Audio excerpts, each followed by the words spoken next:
পকেটে বেলা এত টাকা আছে, ঘুরতে গেলে বেলা হাওয়ায় উড়ে যাবে। তাহলে পুরো পকেটটা বন্ধরা। দূর বেলা বন্ধুরাকে লজ্জার ভিতরে গায়ে নিয়ে দেবে।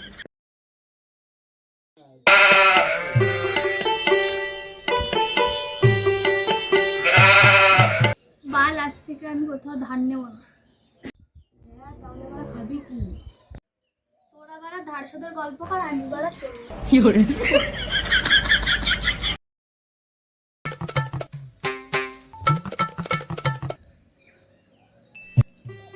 তোরা জানিস ওরা গরিব মানুষ কেন এত স্মার্ট হয়? কেন বেলা বল। কাজ কম থাকলে ওরা মাথায় বেশি কাজ করে।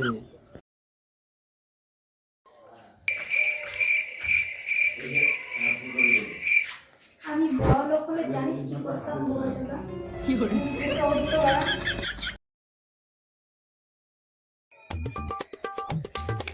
চল আজকে হোটেলে খাই। বেলা করে টাকা আছে, তুই বেলা বলছিস হোটেলে খাই। না বুলা, তাহলে বেলা পয়সা কোথায় পাবি? মেনু দেখে বেলা বাড়ি চলে যাবো। বেলা আমরা এত গরিব কেন? স্বাগতলা জানিস ভগবান আমাদের ধৈর্যের পরীক্ষা নেবে। পাস করলে ওরা টাকা দেবে তো? আবার পরীক্ষা নেবে। টাকা কম কিন্তু ফান ফুল, এটাই আমাদের জীবন স্কুল।